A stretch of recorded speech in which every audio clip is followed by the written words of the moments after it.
the best life code, Dr. Rudy. How are you? I'm doing great, Vivek. Episode number 2. I'm excited.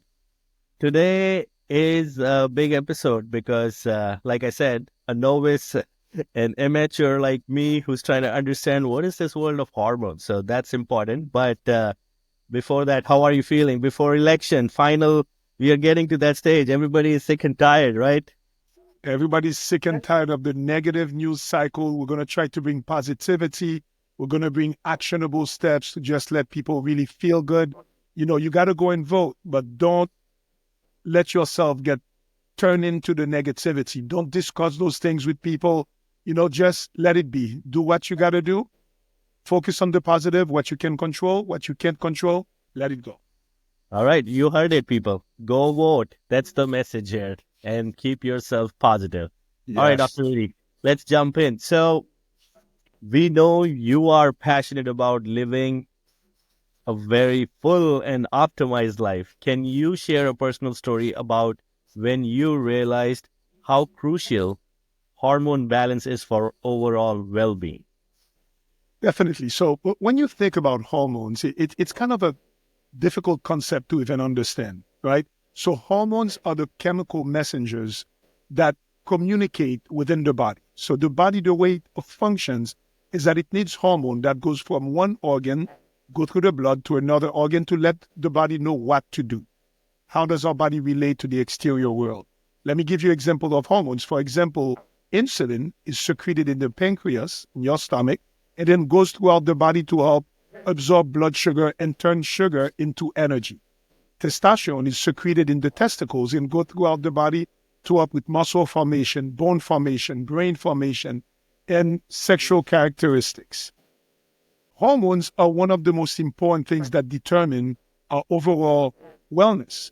And I'm an internal medicine doctor, so I studied general medicine. I know a little bit of everything. And there's a specific specialty called endocrinology. That's the study of the glands of all the different hormones in the body. And to me, that is the most important specialty in medicine because hormones determine who you are, determine your health and your vitality. I always say we're only as strong as our hormones. So somebody can be doing really well, but their weakest link could be that their hormones are not good. Either their insulin level, their glucose sensitivity is not good, their testosterone production, their thyroid production, their cortisol production.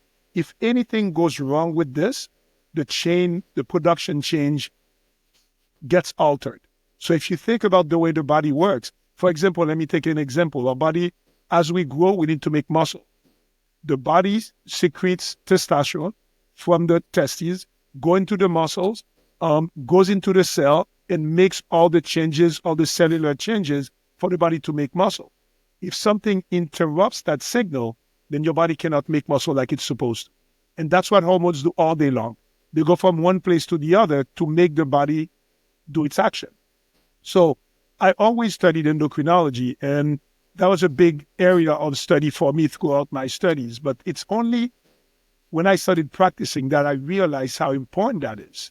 That doesn't matter how strong your mind is, if you experience hormone imbalance, it throws you out for a loop. And we see that all the time. For example, at our practice, we deal a lot with cops, firefighters, retired Army veterans. Those are type A personality, very strong men that for whatever reason, whether they've had a traumatic brain injury or they've had so much stress that their hormones now are out of control, and you see those strong men turn into a shell of themselves because their testosterone may be low, their thyroid is not good, and their personality and their behavior changes. I thought that character and personality were fixed. They're based on our hormones. You've seen some people that are like, wow, this guy is motivated. This guy is a go-getter. Take a go-getter like this, give him low testosterone and low thyroid, and you see a man that is indecisive and no motivation. So that's when I realized the importance of hormones. And to go now into the personal story, so I started doing hormone replacement with my patient about 15 years ago. First, it's not something that I learned in medical school because the teaching in medical school is that men need testosterone only when they get older. Young men or middle-aged men like me in their 50s, usually we don't need that. So about 20 years of dealing with hormones with my patients, and at 48, 49, I hit a wall. I've always been a high energy guy. Sometimes I would work 80 hours, 100 hours a week in the hospital, 3, 4 different jobs, always doing this, twin girls. And I do it with a smile, and I do it with with energy. 48, 49, I have no medical issues, don't take any medication, always work out in shape. I hit a wall, Vivek. I felt like my energy tanked. My physical energy wasn't the same. I couldn't recover from the exercise the same. I was gaining some belly fat. My muscle was starting to go away despite good exercise. My cognitive function wasn't the same. I was having brain fog. My mood even started changing. I became a little more irritable, a little more negative, whereas I'm always a very positive person. My sex drive changed. I wasn't interested in sex anymore. I felt old from like 6 months to a year. And although I was helping my patients with this, I almost went into denial because I'm like, I don't need this. I'm Superman. I don't need hormones. That's for other people. And then and we do this to ourselves, especially guys. I'm like, okay, let me exercise more. Let me be more positive. Let me meditate more. Let me eat more protein. And I tried to say, let me do all those things to see if I could get off that wall. But I was feeling old. My body, my mind, everything was feeling old. Finally, I was monitoring my level of hormones, and I have my colleague who's doing that with me. And I did notice that my levels were dropping. And then it passed, I guess, a point of almost no return, where it was like this, and all of a sudden it dropped by maybe just 30 points, but my symptoms were there. So after I finally did my self-assessment, and that's what we're going to talk eventually about, how does one know? So they are going to listen to us. How do you know what you should do if you have the symptoms that I just talked about? So the number one thing I do is a self-assessment. I try to be honest with myself. From 1 to 10, how satisfied am I with my life? On the physical state, mental state, and sexual state. And I see that in a lot of them, I was a 6 out of 10, a 5 out of 10. I'm used to 8 or 9 out of 10. So that was the first realization. I made an honest self-assessment, and I'm like, I don't perform like I used to. Number 2, strategize. I sat down with my colleague, who was also a functional medicine doc. I also came up with my own program, what I do with my patients. And I'm like, okay, this is what's happening. I've tried all of those other things. It's not working. I need a plan. And that's when we came up with a plan of hormone replacement, including testosterone replacement, some great supplements, and all of this. Then I took action. I put that plan into place. I checked with my functional medicine provider on a regular basis. And 3 months later, I was a changed guy. My energy level was back into what I wanted. My mind, my motivation, my disposition was back.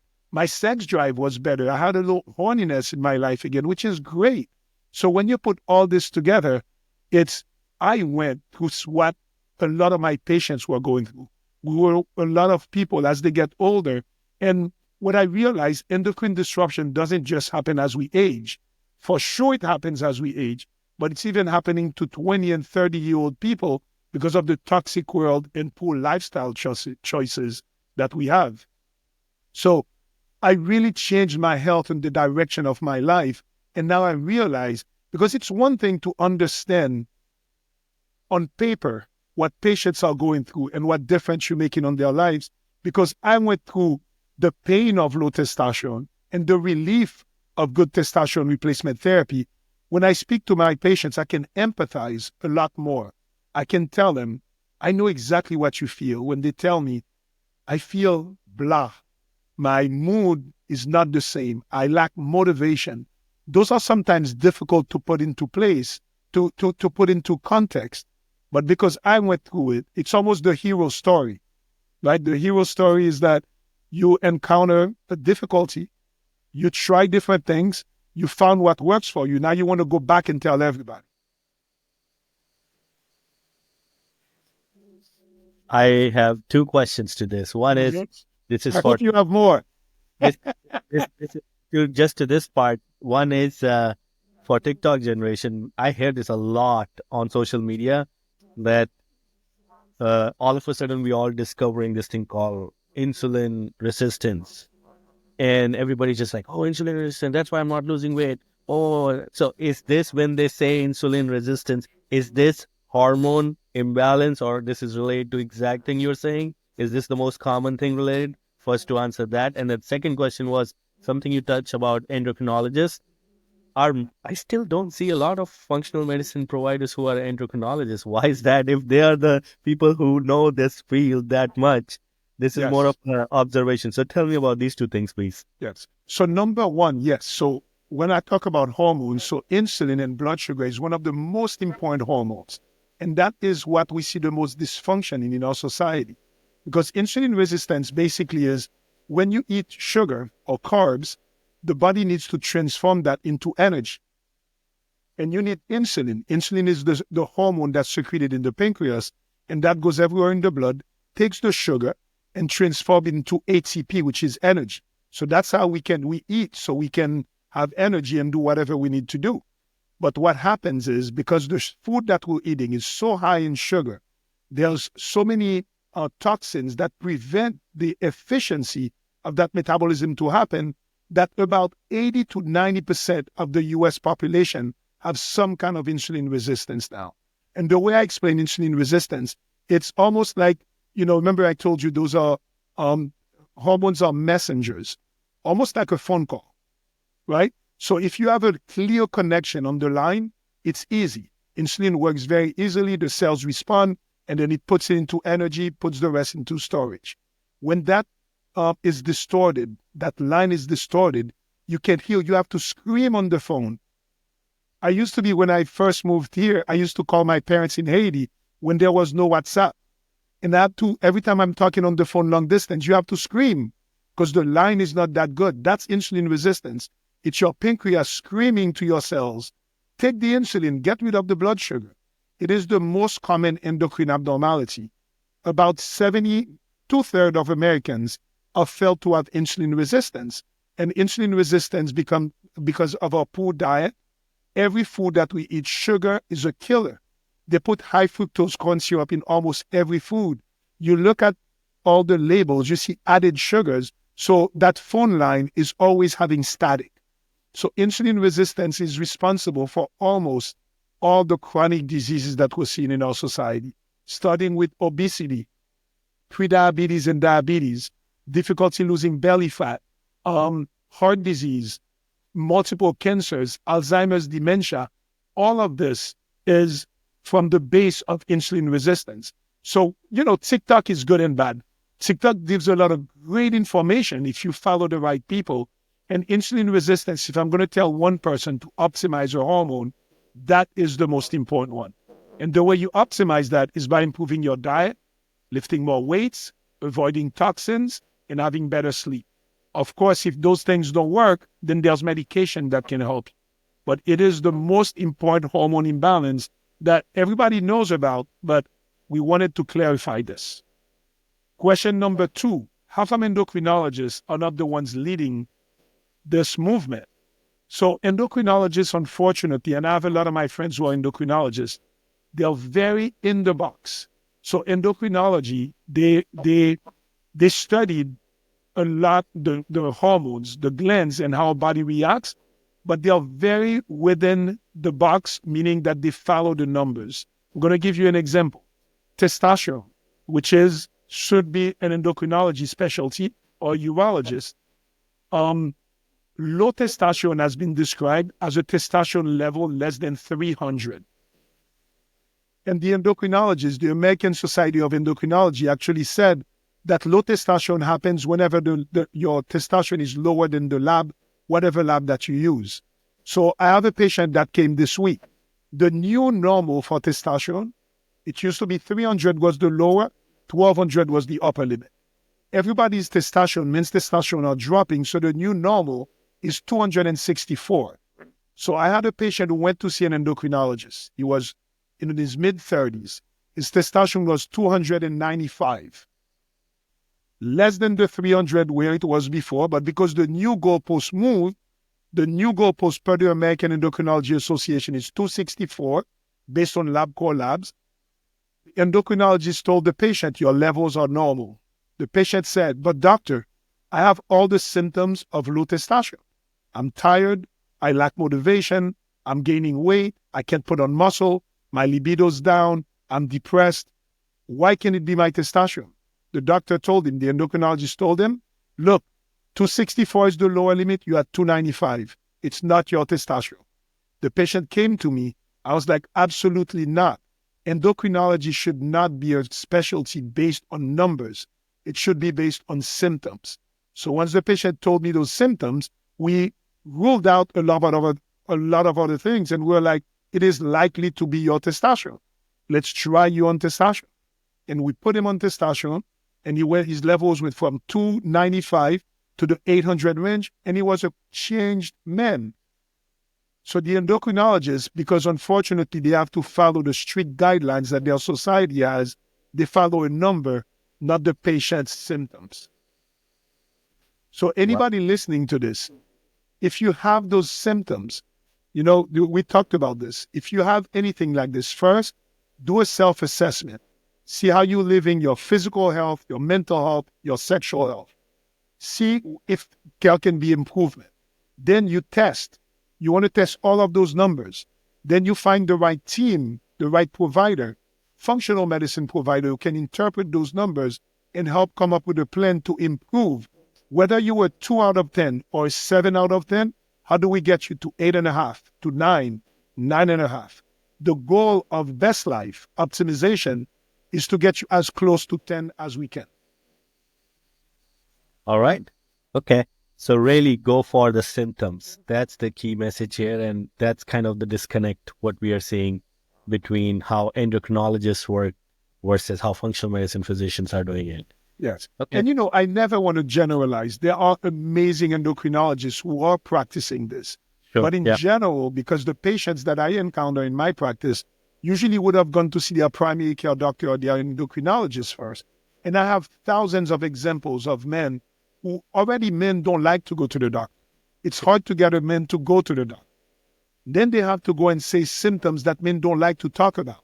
Low libido, erectile problems, gaining body fat. And then the man was taken screaming and kicking, goes to the doctor, and they tell him, your levels are kind of low normal, but it's okay. It's all in your head. This is a disservice to many people and many men who go see their doctor and don't get an answer. And unfortunately, I see that a lot in my practice. If the patient insists, a lot of times they end up putting them on depression medication because they'll tell them, you're depressed, you're tired, life is a little dark for you. They don't consider that hormone imbalance may be the reason for those symptoms. So I get a lot of psychiatrists who are referring me patients. If you're a young man, anywhere from 20 to 40, 45, my age, 20 to 60, and you're having symptoms of depression, low mood, irritability, tiredness, brain fog, before you go on depression medication, make sure you do a thorough hormonal panel and get it evaluated by a functional medicine doctor, because that could be what the problem is. All right. So this is a big message, and we will highlight this also in our notes. Now to the point of optimization, you briefly touched there. So for those who aren't familiar, can you explain what hormone optimization is and why it's important to achieve the balance in our lives? Yeah, so hormone optimization, I want people to just think about a big factory, right? Our body is a big factory. We have 3 trillion cells who are working all the time, all these organs, all the cells in our organs to make our body work, right? It's almost like you put all the parts into the factory and you want a luxury car to come out at the end. Imagine all of those cells, all of those assembly chains have to work perfectly together to get you the right output. So that's an easy way to think about how the body takes in glucose, takes in sugar, takes in fat, all the food, takes in oxygen, and then translates that into normal physiology, the way we live. So it's almost like an assembly, a big factory. If there's a part of the factory that doesn't work, the output doesn't come out good, right? If you're making a car, everything is good, but the tire line is not doing well, you have a defective output. So everything have to work. It's a complex system that has to work in unison to give you the best output. Any hormonal imbalance has a kink in that production. So hormonal optimization, it's like a factory where every worker is working great. Everything is working. From the time you get all the parts, you make the first assembly, then it goes into the body, then it goes to the car, then it goes into paint, and then the beautiful car comes out the end. That's what we want for our body. We want hormone optimization, that our insulin sensitivity is great, our cortisol levels working great, our testosterone levels are at point, or everything. Our thyroid levels are good. Our body fat and inflammatory markers are on the lower side. When we have all that optimization, that's when we perform our best. That's when we are our best. And the output can be the best. And is this like this is more like a defined for each kind of markers are defined? That's what we are targeting for, or this varies by body and gender. How does this work? Just a little Well, bit on. because again, our healthcare is very fragmented. I'm a general medicine physician. So I know a little bit about the whole body. But if you go see, for example, the cardiologist, a heart specialist, the heart specialist will only look at your heart, great at your heart. But ask him, what about my hormones? What about my GI system? They're lost. So you really want to take a step back as a functional medicine provider and look at the whole ecosystem and see how you optimize each one. Now, each department, each body function has its own testing. The cardiologist has its own test. The thyroid specialist has its own. The neurologist for its brain has its own. But you need somebody like me who's a general view, almost the quarterback, and be able to really be like, okay, that's what we're going to do for this system. We're checking that system. That's what we're going to do for this system. And then you make the whole team work well, the whole factory work well. So each system has its own labs, its own biomarkers, its own ways of assessing it, and its own way of optimizing it. But at the end of the day, you can't focus on just one system. I have patients who just go see a cardiologist. Their heart health is great. How's the rest of their health? You need overall wellness, overall health for the body to work well. It is a symphony. You can't just concentrate on one instrument. Makes sense. Question on misconceptions. So, like, there's a lot of misconceptions about hormone therapy in general, and some people associate it with just aging and performance, or some just say it's just about performance. So, can you debunk some of the most common, like, normal people here myths about hormone optimization? Yeah. So number one, and especially I'm going to speak specifically for men with testosterone optimization. Number one, people think that testosterone is only to get juiced, to get the big muscles, or to have better sex. So they think testosterone is performance enhancement and better sex. Some guys will tell me, I have muscle. I can still get it up, so it's not my testosterone. It goes way more than this. Testosterone is responsible for a man's vitality, for a man's mood, overall wellness, bone strength, muscle strength. It does so much more, brain health, than just sex and muscles. So number one thing is always, is it just a performance-enhancing medication? Number two, is it safe? So there's a lot of misconceptions that testosterone can increase heart disease, can increase the risk of prostate cancer. And there's been studies in the past, in the 2012, that showed that there was a possible link between testosterone replacement and heart disease. That's why there's still a black box warning from the FDA that testosterone can increase the risk of heart disease. So that stays in people's mind and consciousness.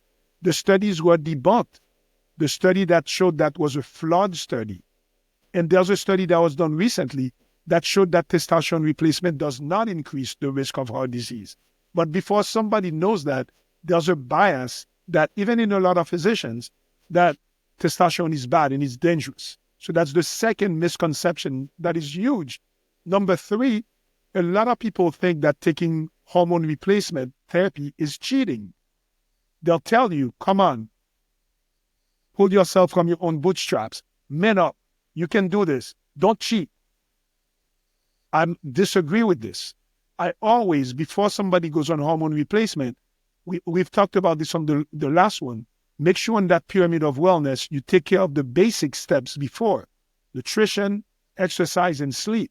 If you do all this and you still don't have relief of your symptoms, and you check and you see that you have an abnormality in your hormones, whether it is insulin resistance, low testosterone, low thyroid, there is no shame into taking a medication that's going to help you overcome those obstacles to your health.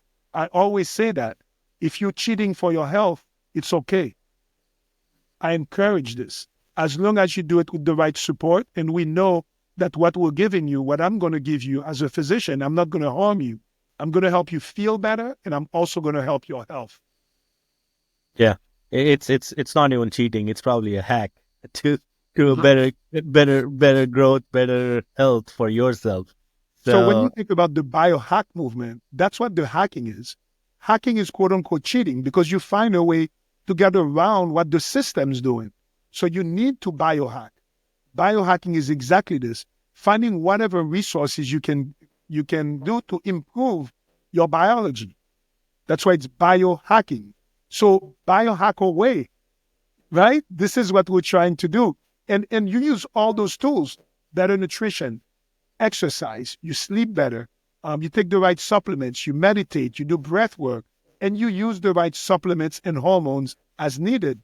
Because to me, it is so important for us to be the best version of ourselves. We only have one life. We only have one life. And believe me, I'm 54 now. I remember my 20s and 30s. Time flies. You want to show up. You want to be the best version of yourself because you only have one life. yep, well said. Um, Now let's talk about a little bit about a patient of yours whose life was transformed through hormone therapy. Could you share a story, of course, without naming the patient, what happened to them and exactly how it transformed their life? Of course. And this patient actually, if the listeners go onto our website, Medical Health Institute, we have almost 500 plus reviews, 5-star, because our patients love to say their transformation that they've experienced. But I'll never forget this patient. He was a 35-year-old attorney. He was a corporate attorney, went to see his primary care physician at a leading institution in the Miami area.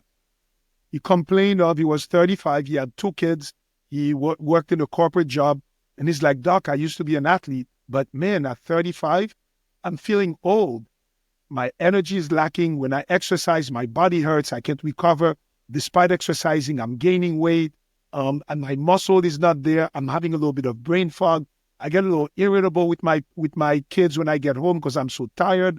My wife and I will almost roommate, no desire. He's had a loving relationship with his wife, and he's like, it's affecting my life. I went to see my doctor, and they checked everything. He was in otherwise good health, but he was put on cholesterol medication, blood pressure medication. He had to ask for his doctor to check his testosterone because at 35, the average doctor doesn't think that it can be a testosterone issue. And he was one of those guys that had testosterone in the low 300. His level was 325. Remember, I told you normal is 300 to 1200. The new normal is 264. They told him, you're fine. They told him, take a vacation, try to exercise more. And he kept going like this back and forth to his doctor. Every year, gain a little weight, still not feeling well. And, this is the type of patient. He was still a great lawyer. He was still acting. So on the scale of 1 to 10, he told me he was maybe a 5 or a 6. When I did his evaluation, I was like, your testosterone is not adequate. You have insulin resistance. You're not exercising. Your muscle mass is low. He wasn't obese, but he had more belly fat. And I'm like, no, no, no, we need to change that. So we put a program of testosterone replacement, nutrition, exercise, and the right supplements. In 6 months, when this guy came back, he was a changed guy. His energy level was good. His cognitive function was back to what he wanted. His relationship with his wife improved because his sex drive came back. He felt better. He was going to the gym. He woke up at 4:30 in the morning to go to the gym. Before he couldn't do it. And his life got better. And it got so much better that he got the power to be able to quit his corporate law job and open his own firm. That's something he always wanted to do. He gave us a really nice review about this to see what this transformation did for him. And he went back to his primary care physician. He was like, why didn't you tell me that this exists? And the guy with the PCP just told him, well, you weren't sick. I treat sick people. Functional medicine, I don't need you to be sick for me to treat you. I want you to be an 8, a 9, optimization. So that's where, again, this patient, what he did, he recognized with his self-assessment that he wasn't the best version of himself. And he did not take no for an answer. He kind of did it for a year. It took him a year to find us, but he kept asking his doctor. At one point, the doctor did tell him, maybe we need to put you on antidepressants. Thank God he said no. Because antidepressants on a patient like this would have made everything worse. A lot of antidepressants make you gain weight, give you erectile problems, so you become numb. So I'm not saying that there's not some patients who need a good antidepressant because they really have issues with their neurotransmitters. But for a lot of patients, it could be a hormonal issue. And that patient was a testament. I'll never forget him because it wasn't just that his physical body got better. Even his motivation and his mental disposition improved. And he's a changed man. He became a better husband, a better father, a better lawyer, and a better human being. I know this is like, again, sick care system, and we talked about this. There is like we are pretty much a sick care system, but based on what you're saying, should everyone be getting some sort of checkups on their markers to make sure, as like how we do with our physical annuals right now, should we also be doing these kind of things just to get to know what our status or where do we stand? Because I feel like, I guess we don't know exact symptoms, like when it's hormone imbalance or how do we get there? So I guess one futuristic question, what's your recommendation as a physician? Like if you are the modern physician and you want to give an advice that people should do, what advice that should be? And second thing is, how do we pick up these signals not as a sick, but before that, what needs to be caught beforehand? Yeah, so that's a great question because people listening to us, there's going to be a lot of young people in their 20s and 30s, and they're like, should I test those? My answer is a big yes. We should go deeper than the annual physical, because if you look at the annual physical that you get with a primary care doctor, and you remember, I was a primary care doctor. I used to treat patients within that box, what the insurance allowed. It's very limited. So most people will be like, okay, first, most guys don't go to the doctor. Or if they go, it's a very basic labs that shows you your cholesterol, your blood sugar, your liver, your kidneys, your PSA if necessary. Very brief. Most of the times, at least that's something, but most of the times you'll be left, okay, you have low vitamin D, your cholesterol's a little high, take some vitamins, eat better and exercise, see you next year. That's okay, but it's like you're driving an expensive sports car. Would you take that sports car to just do a very superficial diagnosis and they let you drive it? We tend to take care of our cars much better than we take care of our bodies. Health is wealth. You're looking at people, what I like with the movement of biohacking now and hormone replacement, we're seeing the top people in this world are opening up about this. Jeff Bezos, did you see the body transformation of Jeff Bezos? What do Yeah. you think he's on? He's on hormone optimization. Mark Zuckerberg, did you see the way he looks now? All of Yeah. the top entrepreneurs, you look at what they're doing, they're all investing in themselves now. Because it doesn't matter how much money you make. If you don't have health, if you don't have vitality, doesn't matter. So everybody needs to invest in themselves to really go deeper than what your doctor does. Or if you're lucky that you have a functional medicine doctor, and we call it functional medicine, but it's really go deeper. Don't just do the superficial stuff. And then now what I always say, you can't just leave it up to the doctor. As a patient, as an individual, I believe a lot in personal responsibility. It's up to you. It's your health. It's up to each one of us to before you go to the doctor, you do your research. Do that assessment. Remember, let's go over it again. You do an assessment. How are you doing physically, mentally, and sexually? Give yourself a number. See where you can improve. Second, you test, and you test deeply. Number three, you come up with a plan, a strategy. And don't be afraid to fire your doctor if your doctor doesn't have the answers for you. Get a second opinion. Listen to people like me. There's a lot of people like me who are talking about this. Get information. Do your research. Number four, take action. Whatever you come up with your providers, with your team, take action. Make it a little better every day. And then the last thing I'm going to say, sometimes we get so caught up into taking action, into chasing a number. Don't forget self-love. Don't forget to really take time to sometimes just chill out. There's a great concept in the Tao Te Ching that's called Wu Wei, the art of non-doing. And our Western mind is not very good at this. We're good at doing. We're good at performance. We want to measure everything. So remember, I told you, you will need to act. So you need to do it. But you need to combine it with the right amount of self-love, of just chilling out, of Wu Wei. That's a really interesting thing. There is something synonymous in corporate world, and there was a book which said the art of not giving a fuck, which was about like not getting bothered by a lot of stuff, and that will keep you sane with what you're doing, more focus and stuff. Similar way is for body. To that art of not doing is an act of self-love. It's a completely. So at the same time, I tell my patients, act on it. Act decisively about your health, but be gentle with yourself. Nice. Okay. And we hear a lot about, testosterone, estrogen in conversations about hormones, but what other hormones should people be aware when trying to optimize their health? Of course, we talked about insulin in the beginning. And so what else? What else we have to catch and get more aware and get more, on top of those things? Yeah. So again, as we were saying, hormones are the most important determinants of your health. They can also be your weakest link. So number one always is insulin and insulin resistance. Number two, you would say maybe thyroid. Number three, cortisol, your adrenal friendly. We live in a hyped up world, stress everywhere. We're overstimulated, overfed. So our cortisol level tends to be high. The only thing that's difficult with cortisol, there's not an easy way to check a cortisol level. One blood test is not good. You can do a saliva test. But cortisol, most of us tend to live on a high level.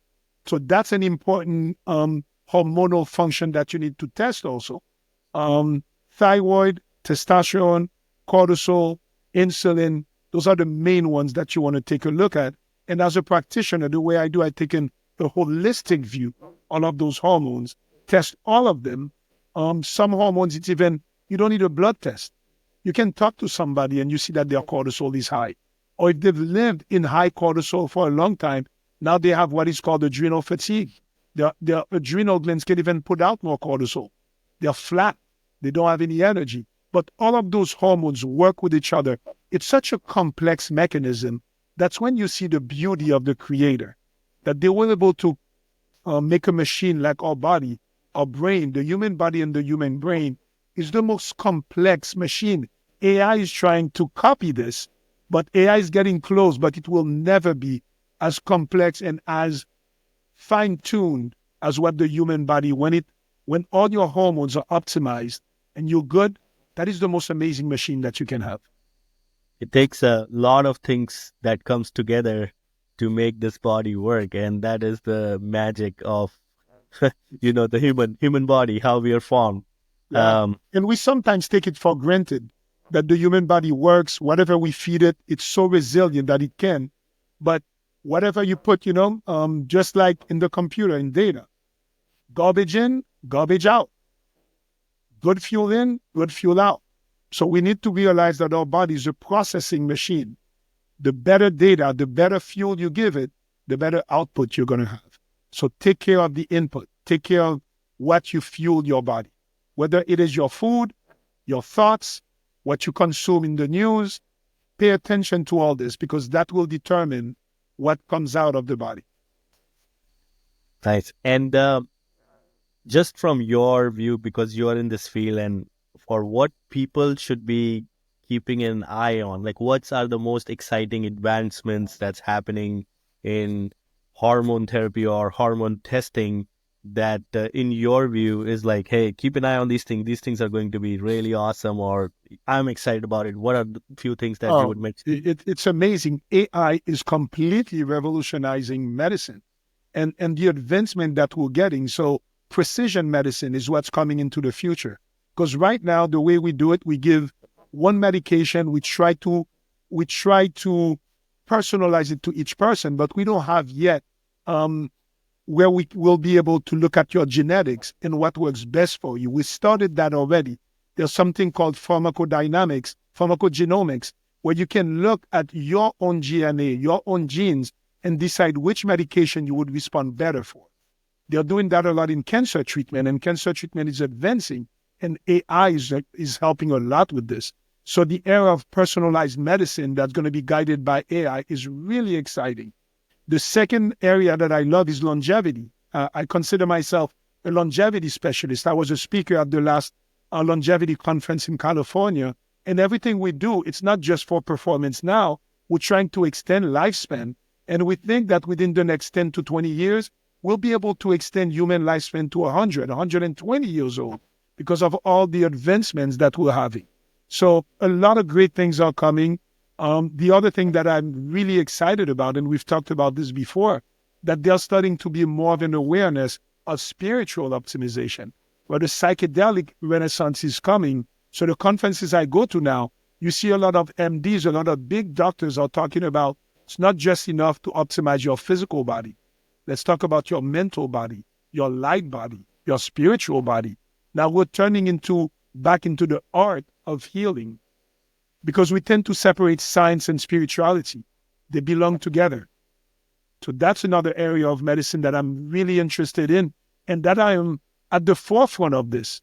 Because when I talk to people about this, sometimes you see their eyes are like, Doc, the doctor never talked to me about my spirituality. I'm like, well, this is an important part of who you are and who you can be.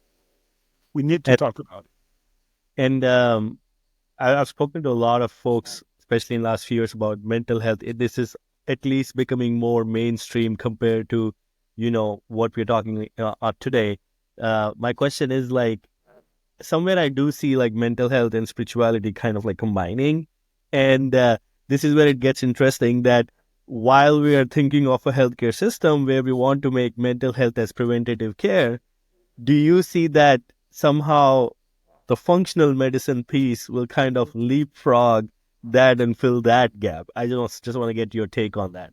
100%. And there is no health without mental health. So at the longevity conference that I went to, my presentation was exactly on this. Okay, you're going to extend somebody's life to 120. What if you're miserable, you're depressed, and you're anxious? Do you want to live to 120? No. Mental health needs to be part of this. And unfortunately, there's an epidemic of depression, anxiety, everything. You're looking at overall society. We are such an overactive society that we don't take time for ourselves. We overthink anything. The dopamine release we get from our phones, from social media, is really creating a lot of problems that is new. So we need to take care of our mental health. Looking at the rate of suicides that is going up, and going up even more against men. The rate of depression, anxiety, the number of patients on anxiety and depression medication is skyrocketing. So taking care of mental health from a holistic point of view, including a spiritual awakening, because a lot of times mental health, it's because of an existential angst. Sometimes you don't know your place in the universe. You don't realize that we are way more than this physical body. So getting this, so there's so much interconnection into all this. They say that a lot in Buddhism. Not only the best thing I can tell my patients, you need to develop a growth mindset instead of a fixed mindset. And the way you can do this, a lot of time, if you can experience oneness, and understand the interconnectedness of all things, it puts your mind into a different place. This is great. I want to conclude this show by asking more of an actionable item for people who are listening. So, and again, you touched upon your framework. So let's go into a little bit on that a little deeper. As a practitioner who sees benefits of hormone optimization every day, what simple changes can people make today to begin supporting for their hormone health? So the lowest hanging fruit of wellness is nutrition. Our food is toxic. It is processed, and especially in the USA, it is a toxic food source. So the number one thing somebody could take out of this is decrease your sugar intake, decrease your processed food intake, learn how to fast, learn how to not just use food for pleasure like we're doing and use it for fuel. If anybody's going to make the number one thing one can do is nutrition. And we have so much power over this. You need to educate yourself. You need to take action. Be gentle. For example, me, I always say, I'm not perfect in my nutrition, but I'm an 80-20. 80% of the time, I try to eat well. I try to avoid sugar. I eat whole foods. I have a 20% where I can have a little fun. I can live a life. So number one action, I want everybody to see. Every time you're going to eat something, look at the labels. Look at the number of sugars. If there's added sugar, because if you can diminish your insulin resistance, you can diminish your sugar intake, your processed foods intake. That is the easiest thing to start on that journey of wellness. So nutrition, number one is the Number one. and more of a side note question here. People do a whole bunch of fasting is one way, and then there are methods like I've seen people doing keto diets. Even I did it last year, and it worked really nice. My only thing is like, is that the right way to do it? Because you just do it for a little bit, and then it's like kind of kicks back in. Those habits are hard to keep up with. So, what kind of like you know, diets or things that work better to control this supplement outside of course, self-discipline is everything.